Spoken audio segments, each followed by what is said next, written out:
আসসালামু আলাইকুম। আমরা 2 দিন ধরে বাংলাদেশে কিছু ভাষাপ্রেমী কিছু লোকজনকে দেখছি, বাংলা ভাষাপ্রেমী যারা বাংলা ছাড়া আর কোনো কিছু বুঝে না। বাংলার জন্য তারা জীবন দিয়ে দিতে চায়। প্রায় 30 লাখ মানুষ জীবন দিয়েছিল, 2 লাখ মা বোন এই ভাষার জন্য জীবন দিয়েছিল। শুনেন বক্তব্য। 1952 সালে পাকিস্তানি বাহিনীর সাথে যুদ্ধ করে তার উর্দুকে বাংলা ভাষা চাপিয়ে দেওয়ার জন্য আন্দোলন করছে, কিন্তু বাঙালি সে দমে থাকেনি। বাঙালি সেই উর্দু ভাষার উপর তারা বাংলাকে রাষ্ট্রভাষা করার জন্য যুদ্ধ করছে। 30 লক্ষ মা বোনের রক্তের বিনিময়ে আজকে আমরা এই বাংলা ভাষা অর্জন করেছি। I feel very proud. একটা বাংলাদেশি হয়ে I feel very proud. আমরা একমাত্র দেশ যে হচ্ছে ল্যাঙ্গুয়েজের জন্য আমরা আমাদের জীবন দিয়েছি, and it's so proud. দেখেন ইতিহাসের বিকৃতি কাকে বলে। 30 লাখ মা বোনকে বাংলাদেশের এই পাকিস্তানি মিলিটারি রেপ করেছে, 30 লাখকে মেরেছে আর 2 লাখকে রেপ করেছে। এই যে এক গাঁজাখুরি, এই যে এক কথা বলে বাংলাদেশের সাথে পাকিস্তানের এই সম্পর্কটাকে জীবনে কোনো দিন যেন ঠিক না হইতে পারে। প্রতিটা ঘটনায় 16ই ডিসেম্বর, 26শে মার্চ, 21শে ফেব্রুয়ারি যখনই এগুলো আসে নতুন করে এই ভাঙা ঢোল এগুলো বাজাইতে থাকে যে পাকিস্তান আমাদের এগুলো। আরে Pakistan military don't fuck you. Pakistani military খাচ্চর মাচ্চর এগুলোর করে না। পাকিস্তানের সুন্দরী মহিলা আছে। পাকিস্তানের মহিলাদেরকে এই আর 71-এর সময়ের অবস্থা তো আরও আমাদের জঘন্য ছিল।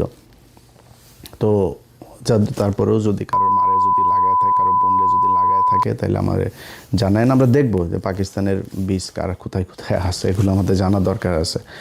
তো এগুলি নিয়ে ভাই কথা বলতে গেলে মেজাজ খারাপ হয়ে যায়, ভাষা সংলগ্ন রাখতে পারি না, সরি। বাট এগুলো দিয়ে আপনাদেরকে প্রতিদিন সেটার মধ্যে বাস ঢোকানো হচ্ছে এই এক রাজনীতি দিয়া। এই যে এখন বলা হচ্ছে না এই 21শে ফেব্রুয়ারিকে নিয়ে ভাষা, আরে বাবা বাংলা আমরি, বাংলা ভাষা আমার বালের ভাষা, এই বালের ভাষারে দুচেও নাই দেশের যারা আপনারে বুঝায়, তারা চোদেও নাই এটারে। কেমনে জানেন? বলি আপনারে, শুনলে অনেক কষ্ট লাগবে আমার কথা, আমি সুন্দর করে কথা বলতে পারি না, এটা আমার সমস্যা। কথা যেটা বলি ওটা মাথায় রাখেন।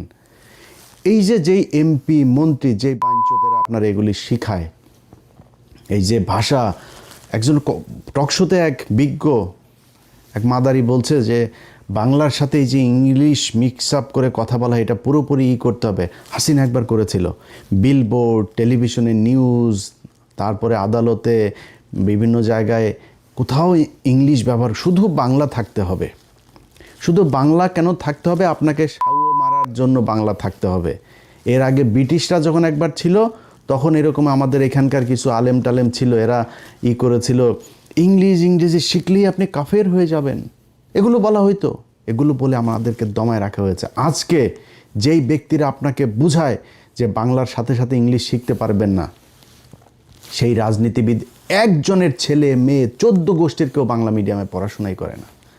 সবাই ইংলিশ মিডিয়ামে পড়াশোনা করে, ইংলিশ ভার্সনে পড়াশোনা করে, হাই স্কুল শেষ হলে সোজা চলে যায় ইউকেতে, সোজা চলে যায় ইউএসএতে, কানাডাতে, অস্ট্রেলিয়াতে, ওয়েস্টার্ন কান্ট্রিতে, সেইখানে গিয়ে তারা পড়াশোনা করে। আর আপনারে বোকাচোদা বানায় রাখার জন্য এখানে বুঝায় শুধু বাংলা শিখিবেন, ইংলিশ শিখা যাবে না। জিন্দাবাদ এটা পাকিস্তানি শব্দ, উর্দু শব্দ, ফার্সি শব্দ। আর ওনাদেরকে বলতে হবে জয় শ্রীরাম, জয় বাংলা। Fuck you. জয় বাংলা, জয় শ্রীরাম মারাইতে আসছে না এখানে। এটা বাংলাদেশ, 95% মুসলমানের দেশ এটা বাংলাদেশ। এই দেশে জিয়াউর রহমান এই বাঙালি থেকে বাংলাদেশি বানিয়ে দিয়ে গিয়েছিল। এই দেশে জিয়াউর রহমান এই জয় শ্রীরাম আর জয় বাংলার থেকে জিন্দাবাদ বানিয়ে দিয়ে গিয়েছিল। বাংলাদেশ জিন্দাবাদ। আমরা পাকিস্তান জিন্দাবাদ থেকে বেরিয়ে এসেছি, কিন্তু আমরা পাকিস্তানের সাথে, আমরা পাকিস্তানও মুসলমান, আমরাও মুসলমান। তাদের জিন্দাবাদ, আমাদেরও জিন্দাবাদ। দেশ আলাদা হইতে পারে না, আমার ধর্ম আলাদা হয়ে যায়নি। পাকিস্তানের মুসলমানরা আমাদেরকে কতটুকু মহব্বত করে, কতটুকু ভালোবাসে, ইউটিউবে যায়েন। বাংলাদেশের অনেক ব্লগার দেখলাম পাকিস্তানে গিয়েছে গেল 1 বছরে, তাদের ভিডিওগুলো দেখেন। পাকিস্তানের একটা মানুষ যখন শুনে আপনি বাংলাদেশ থেকে গিয়েছেন, জড়ায় ধরে, খাবারের বিল নেয় না, গাড়ির বিল নেয় না। ওইখানে যে পাঠাও, উবারের মতো আপনার রাইড শেয়ার মোটরসাইকেল আছে, মোটরসাইকেলে শুনছে যে সে বাংলাদেশ থেকে গিয়েছেন, ভাড়া নেয় নাই। দেখেন ইউটিউবে, আর সেই পাকিস্তানের মানুষের সাথে আমাদের দ্বন্দ্ব বাঁধিয়ে রাখা হয়েছে। আজকে বাংলাদেশের যদি ইন্ডিয়ার সাথে যুদ্ধ বাঁধে, সবার আগে এই পাকিস্তান আপনার পাশে এসে দাঁড়াবে। ভাই ভুলা যান পাকিস্তান কি করবে না করবে, পাকিস্তানের সাথে আমার কি সম্পর্ক, সব ভুলা যান, আমার দরকার নেই। কিন্তু আপনি পাকিস্তানের সাথে এই সম্পর্কের এই যে কৃত্রিমভাবে তৈরি করে এটার মাধ্যমে যখন আপনি ভারতের সাথে সম্পর্ক ভালো করার জন্য চেষ্টা চালাবেন, তখন আপনার এই দেশকে সারা জীবন আপনার মৃত্যু পর্যন্ত এটাই গোলামি রাজ্য হিসাবে আপনি করে। আজকে আজাদি শুনলেও তাদের কষ্ট লাগে। আর ওটা আজাদি মানে এটা কি? আমি আজাদি চাবো না, আজাদি শব্দটা শুনে তাদের কষ্ট হইতেছে। ইনকিলাব জিন্দাবাদ, এই জিন্দাবাদ বাংলাদেশে যতদিন থাকবে ততদিন বাংলাদেশ থাকবে, এবং যতদিন এই জিন্দাবাদ বিএনপির সাথে থাকবে ততদিন বিএনপি বাংলাদেশে থাকবে, তারপরে বিএনপি থাকবে না। কেন থাকবে না জানেন? আপনি যেদিন বাংলাদেশি থেকে বাঙালি হবেন, পশ্চিমবঙ্গ, ওয়েস্ট বেঙ্গল আর ইস্ট বেঙ্গল হয়ে যাবে, এবং ওই বাঙালি আর আমার মধ্যে কোনো পার্থক্য থাকবে না। যেই কালচার ঢুকানোর জন্যই আপনাকে এই যে পয়লা বৈশাখ করানো হয়, এই পয়লা বৈশাখে পেঁচা পুচা যা আছে সব তাদের দেবদেবীর আপনার প্রতীক, এগুলোকে আপনাকে দিয়া পূজা করানো হয়। আমারে ছোটোবেলা থেকে গরুর রচনা শেখানো হয়েছে। আমি কোরআন শরীফ শেখার আগে আমার দেশের মানুষকে গরুর রচনা শিখতে হয়েছে। পৃথিবীর এই বাংলাদেশের মানুষ, অন্তত সব দেশে থাকেন, একজন মানুষ আমার এই ভিডিও যত হাজার লক্ষ মানুষ দেখবেন, একজন মানুষ বলবেন আপনি পৃথিবীর কোনো দেশে যায় তারপরে দেখেছেন যে গরুর রচনা পড়ানো হয় ছোট বাচ্চাদের। আমারে কোনো কিছু না বললেও আগে গরুর রচনাটা পড়তেই হবে। পাটের রচনা ছিল, অনেক রচনা ছিল, আপনারা আগে গরুর রচনায় শিখতে হবে, এবং এইটা মোস্ট আপনার মানে একটা থাকতো, পসিবিলিটি থাকতো, এটা আপনার এক্সামে আসবেই। মেট্রিক পর্যন্ত এই গরুর রচনার এই বিশাল গুরুত্বপূর্ণ এক রচনা। আরে ভাই, গরুর যদি আপনি পশুর পার্টস যদি শিখতে চান, আমি সায়েন্সের স্টুডেন্ট, আমাদেরকে ব্যাঙ দিয়া নানান কিছু দেখানো হইতো, বায়োলজির বিশেষ করে। তো আপনি যদি মানে যদি ওই কারণে পশুর সায়েন্সের কারণে যদি পশু শিখতে ব্যাঙ শিখেন, ব্যাঙের অঙ্গ প্রত্যঙ্গ কী কোথায়, তো গরু কোত্থেকে আসলো, এইটা আপনার মাথায় নিতে হবে যে আমাদেরকে সূক্ষ্মভাবে এইভাবে এই পূজা করানোর জন্য এগুলো করা হয়েছে। এবং বিএনপি যদি মনে করে আজকে তারা এই যে জামাত, আওয়ামী লীগের বিভিন্ন জায়গায় অফিস টফিস খুলে দিচ্ছে, তারা যদি মনে করে জামাতের চাইতে বেটার অপোজিশন হচ্ছে গিয়ে আওয়ামী লীগ, তারা তাদেরকে নিয়ে আসতে পারে। এবং এইভাবেই যদি বিএনপি নিজেদেরকে বাংলাদেশি থেকে বাঙালি, জিন্দাবাদ থেকে জয় বাংলায় নিয়ে যাইতে চায়, তাইলে বাংলাদেশে বিএনপি বলে কোনো দল দরকার হবে না। মানে একই জায়গার মধ্যে আপনি দুইটা একই same product, same quality, same দাম, দুইটা দোকান যদি থাকে, তো কেউ দুই দোকানে যাবে নাকি? একটাতেই যাবে। আমার একটা আছে, ওইটাতে যাওয়া দরকার, নতুন আরেকটা দোকান দরকার কি? আওয়ামী লীগ তো জয় বাংলার জন্য আছে, আওয়ামী লীগ জয় শ্রীরামের জন্য আছে, আওয়ামী লীগ এই বাঙালির জন্য আছে, আপনার দরকার নাই তো। এখন আপনি যদি মনে করেন এখন একটু পজিশন ভালো না, আপনি মনে করছেন এই চারিদিকে সব আপনার প্রশাসন, আপনার মিডিয়া, আপনার ইন্ডিয়া, আপনার সব হামারা, এটা যে মনে করেন না, এই দিন থাকবে না আপনার। আপনি সময় দেন, ইন্ডিয়া কখনোই তার সবচেয়ে বেস্ট চয়েস হচ্ছে আওয়ামী লীগ।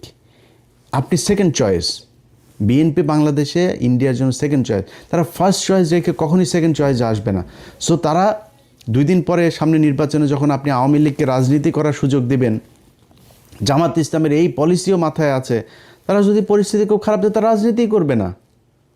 আমি এটা জামাতের মানে কেন্দ্রীয় কোনো পলিসি না, আমি জামাতের কেউ না, যেহেতু আমি তাদের কোনো একজনের সাথে কথা হচ্ছিল, মানে উনি বলছিলেন যে ভাই আমাদের বেশি চাপাচাপি করলে আমরা পলিটিক্স বাদ দিয়ে দেব, আমাদের মানুষ তৈরি করার দরকার, আমরা মানুষ তৈরি করব, 10 বছর 20 বছর 25 বছর পরে দেখা যাবে কি হয়। যদি সরে যায়, আপনি আওয়ামী লীগকে নিয়ে রাজনীতি করবেন, আপনি মনে করছেন যে ও আমরা তো এখন উপরে আছি, আওয়ামী লীগ আমাদের পিছনে এসে চামচার মতো ঘুরবে। শোনেন ভাই, সরাসরি একটা কথা বলি, একটা এলাকায় 2 শ্রেণীর বাটপার আছে, একটা দুর্নীতিবাজ বাটপার, এই চোর স্যাচ্চোর আছে দুইটা, একটা আওয়ামী লীগের আর একটা বিএনপির চোর স্যাচ্চোর বাটপার, এগুলো সব এদের মানে দুর্নীতি করে, চুরি করেই তাদের চলার ইচ্ছা, এই জন্যই তারা রাজনীতি করে, রাগ ঢাক রাখার কিছু নাই।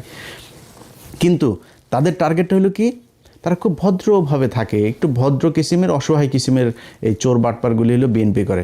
আর আওয়ামী লীগেরগুলো হলো দুর্ধর্ষ, তারা খুব ক্রুয়েল হয়, খুব হিংস্র হয়, এই টাইপের চোর বাটপারগুলো আওয়ামী লীগ করে। আপনি তারে প্যারালালি চলতে দিবেন আর আপনার পিছনে সে চলবে, এই ক্ষমতা আপনারও নাই, এই মিডিয়াও সেদিন থাকবে না আপনার পক্ষে, এই ইন্ডিয়াও থাকবে না, প্রশাসনও থাকবে না। সো খুব কেয়ারফুলি আপনাকে আওয়ামী লীগকে হ্যান্ডেল করতে হবে। এখন এই কারণে বললাম যে যেদিন বিএনপি জিন্দাবাদ থেকে বের হয়ে যাইতে চাবে, যেদিন বাঙালি হয়ে যেতে চাবে, সেদিন বাংলাদেশে বিএনপির আর দরকার হবে না। ওই দিন মানুষ আওয়ামী লীগই বেটার হবে, এবং আওয়ামী লীগ সেটা কেমনে করতে হয় এটা খুব ভালো করে জানে। পোড়ায়া জ্বালায়া কী করা লাগে সব কিছু জানে তারা। সো ভাই, যেই জন্য এত কিছু বললাম, যে এই যে ৭১-এর ভাষা আন্দোলন আর এই যে ৭১-এর মুক্তিযুদ্ধ আর ২১-এর ভাষা আন্দোলন, এগুলো আপনার মাথার মধ্যে এত মিথ্যা, এত ইতিহাস বিকৃত করে আপনাকে ঢুকানো হয়েছে। এটা ঢুকায়ে পাকিস্তানের সাথে বিরোধ তৈরি করা আর ভারতের সাথে বন্ধুত্ব তৈরি করে তারপর আপনাকে সেটা মারার জন্য এগুলো করা হয়। অতএব এই যে এখন নতুন সরকার এসে, হাফিজ ভাই একজন মুক্তিযোদ্ধা, হাফিজ ভাইয়ের কাছে অনুরোধ থাকবে, আমরা জানতে চাই যে কতজন মানুষ আসলে পাকিস্তান আমলে এই সেই যুদ্ধের সময় রেপ হয়েছিল, কতজন মারা গিয়েছিল, কতজন মুক্তিযোদ্ধা ছিল, কতজন রাজাকার ছিল, রাজাকার কারা ছিল, 14ই ডিসেম্বর কারা এই মানুষগুলোকে মেরেছে, বাংলাদেশ স্বাধীন হওয়ার পরে 30শে জানুয়ারি 1972 জহির রায়হানকে কারা গুম করেছিল, এগুলো আমরা জানতে চাই। এটা জানলে বুঝে যাবেন যে এই বাংলাদেশের সাথে পাকিস্তানের সাথে পূর্ব পাকিস্তান আর পশ্চিম পাকিস্তান দুইটার সাথে এই গ্যাঞ্জাম বাঁধানোর জন্য ভারত কি চাল চেলেছিল খুব ভালো করে। আর এই যে আপনার মানুষজন ইতিহাস এগুলো বলে না যায় না শুই না, ভাই আপনার কাছে অনুরোধ, একটু শুই নেন, নিজেরে প্রশ্ন করেন যে যদি অনেকে বলে যে 30,000 মানুষ বা 3 লাখ মানুষ মারা গিয়েছিল, ভাই 3 লাখ মানুষ যদি মারা যায় থাকে, তারপরে আপনার গ্রামে অন্তত 5 জন মানুষ মারা যাওয়ার কথা। আপনি আমার দেন তো 3 লাখ মানুষ কোথায় পাকিস্তানিরা মেরেছে, কোন বাংলাদেশিকে পাকিস্তানিরা, কোন মুসলমানকে পাকিস্তানি মিলিটারি মেরেছে, একটাও দেখাইতে পারবেন না। খুব রেয়ার কেস, যে কেসগুলো সেগুলো সব মিলিয়ে যদি আমার মনে হয় খুব বেশি, যেটা শেখ মুজিব যেই কমিশন গঠন করেছিল 7,000-8,000 মানুষ পেয়েছিল। একটা যুদ্ধ, দেশ স্বাধীন হয়ে যাওয়ার যুদ্ধের মধ্যে এটা খুবই স্বাভাবিক একটা ব্যাপার। আমরা চাই না একজনও মারা যাক, একজনও রেপ হোক, আমরা চাই না, কিন্তু আমরা হিসাবটা জানতে চাই। আমরা চাই একজন মুক্তিযোদ্ধা 20,000 বেতন পায়, 20,000 না, তার ভাতা তার 20 লাখ দেয়া হোক, যদি আসলেই সে মুক্তিযোদ্ধা হয়ে থাকে। আসল মুক্তিযোদ্ধার সংখ্যাটাই আমরা জানি না। এটার নাম মুক্তিযোদ্ধার প্রেম, এটার নাম মুক্তিযুদ্ধ ভালোবাসা কেউ করতে চায় না। কারণ কি, এইটা দিয়ে ইন্ডিয়া চায় আমাদেরকে এই যে 30 লাখ আর 2 লাখের এই গান শোনাইতে। আমরা এই গান আর শুনতে চাই না। ভাই, পাকিস্তানের সাথে বাংলাদেশ জীবনে এক হবে না, এক হওয়ার দরকারও নাই। বাট পাকিস্তান আমার মুসলমান ভাই, পাকিস্তানের সাথে আমার সম্পর্ক ভালো রাখা উচিত। পাকিস্তান আমার যে কোনো সমস্যায় সবার আগে, যে ক্রিকেটে দেখেছেন না এগিয়ে এসেছে না, প্রতিটা জায়গায় আপনাকে গ্যারান্টি দিলাম পাকিস্তান সবার আগে এই বাংলাদেশের মুসলমানদের জন্য এগিয়ে আসবে। অতএব পাকিস্তানের সাথে আমার নিজের স্বার্থেই সম্পর্ক ভালো রাখতে হবে। পাকিস্তানের ভাই আমাদের দরকার না, আমার এমন কোনো ভাল নাই যে পাকিস্তান আমার কাছ থেকে নেবে। পাকিস্তানের নিউক্লিয়ার আছে, পাকিস্তানের অস্ত্র আছে, পাকিস্তান নিজে ফ্যান বানায়, মোটরসাইকেল বানায়, ইলেকট্রিক পণ্য বানায়, তার আন্তর্জাতিক মানের হসপিটাল সব আছে তার, সে আমার এখানে কেন আসবে? এই গ্যাঞ্জাম থেকে ভাই বের হয়ে আসতে হবে। আসলে যদি এই পাম শুনতে না চান, পাম শুনে যে চেতনা দেখান কোনো সমস্যা নেই, চেতনা দেখায় না খায় মরবি, না চিকিৎসা পায় মরবি। যারা তোদের চেতনা দেয়, এই পলিটিশিয়ান কারোর ছেলে মেয়ের দেশেও থাকে না, দেশে পড়াশোনা করে না, ওরা দেশে চিকিৎসাও নেয় না, ওরা বাংলা মিডিয়ামেও পড়ে না। কোনো সরকার এই স্কুলে যায় বাংলাদেশের এই এমপি মন্ত্রী ছেলেমেয়েরা পড়াশোনা করেন, এরা সব বিদেশে পড়ে, ইংলিশ মিডিয়াম, ইংলিশ ভার্সন এখানে পড়াশোনা করে। আপনাকে বোকাচোদা বানায় রেখে দিয়েছে। আল্লাহ হাফেজ।